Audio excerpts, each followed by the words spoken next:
My name is Andy Harding. I was diagnosed 4 years ago with chondrosarcoma. It turned out to be dedifferentiated chondrosarcoma, so a bit more aggressive. And since then I've had an implant, chemo, revision surgery on the implant, and finally my tumour returned, and so I've had an amputation.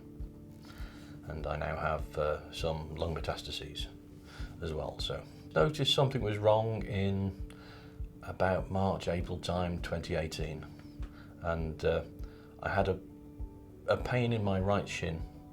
It was intermittent, but it wouldn't go away. So it wouldn't respond to painkillers. So it was probably worse at night. So that was my first clue, which sent me to the GP. I initially saw a practice nurse. She tested for a deep vein thrombosis. That came back negative. There was no other symptoms that she could really see, so she suggested topical pain relief, so ibuprofen gel on my leg, and see how that went. That made no difference whatsoever, so I then went back to the GP. The GP, the only thing he could notice was the fact that the muscles on my calf muscle on my right leg were smaller than my left leg, and therefore thought the pain might be to do with something to do with that. So he referred me for physiotherapy.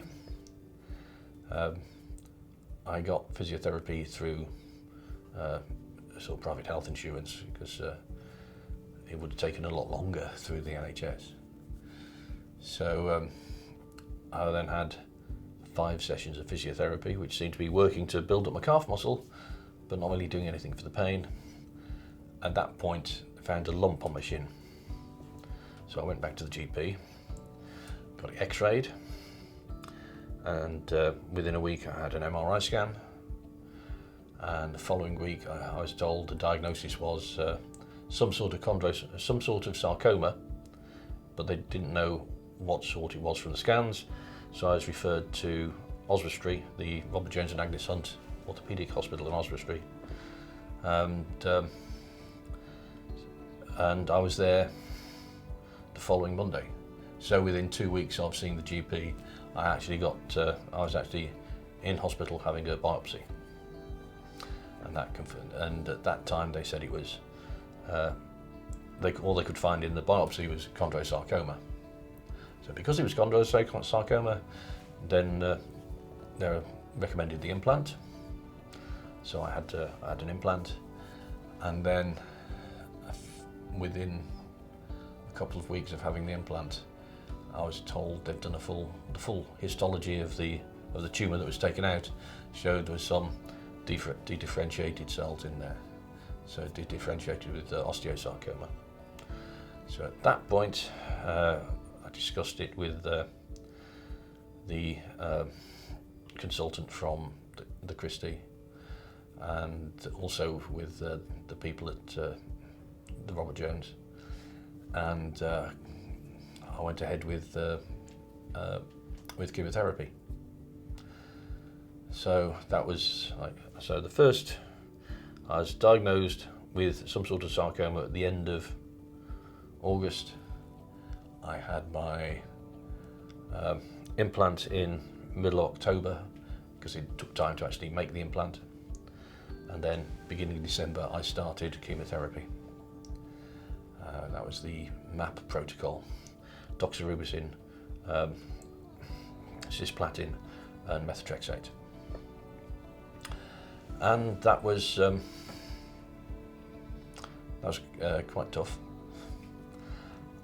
Apparently, I did talking to other people. I know now that I actually dealt with it quite well. At the time, it still felt like I was being run over by a herd of wildebeest every 3 weeks.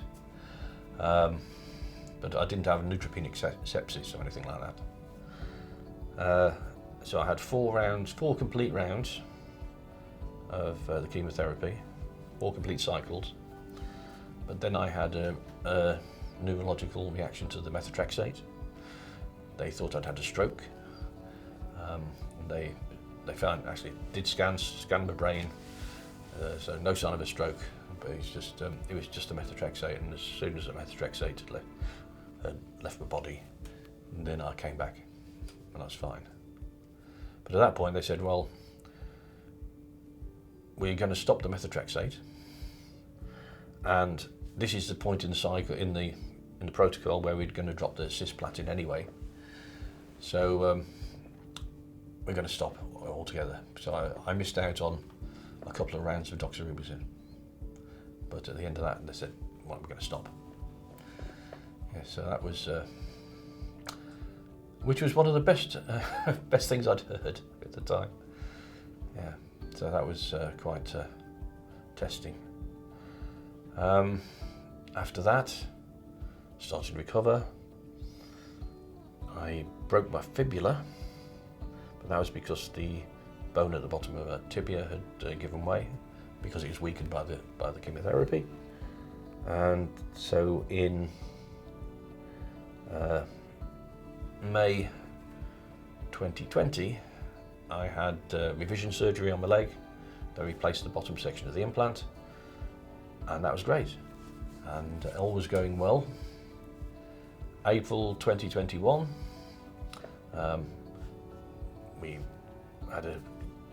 I'd improved so much, we went to Chester Zoo. I walked all day at Chester Zoo. I had a walking stick and didn't use it, only used it occasionally, and did about 5 miles during the day. Okay, I was tired, but my leg was fine. And then about 2 weeks later, we were shopping and I got pain in my knee, and a place on that I hadn't felt pain before. So I went straight back to Oswestry. They did x-rays, did scans, and it turned out my tumour had returned in the soft tissue. And they biopsied it and confirmed it was D. diff chondrosarcoma. So aggressive treatment.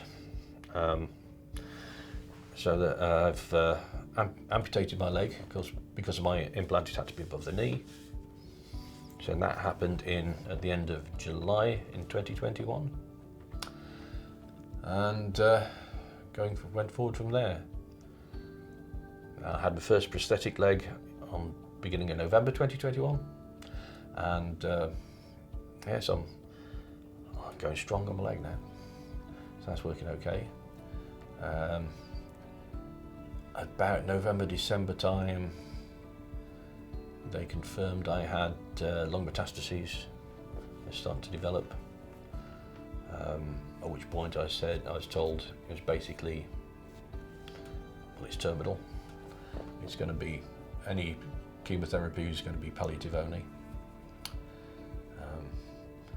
I haven't started that yet.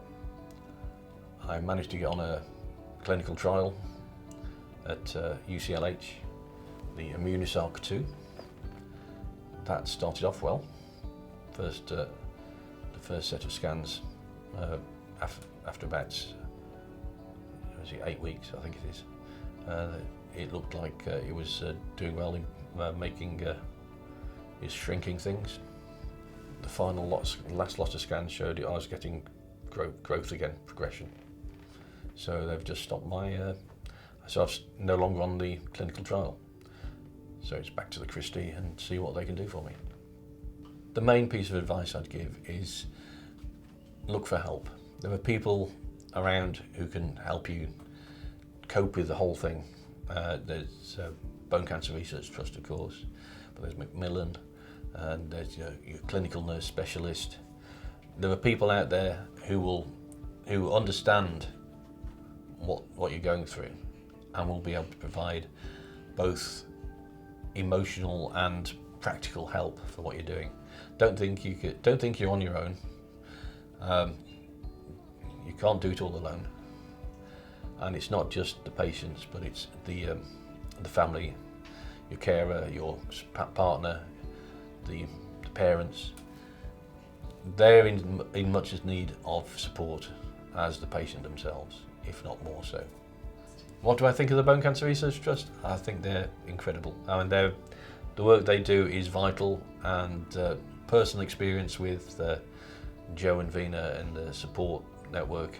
We've been doing the virtual copper since it started up in the middle of the pandemic, and it's been really good for both myself and my wife to actually be able to talk to other people and to hear what they're going through, and to be able to share experiences. And they're absolutely tremendous.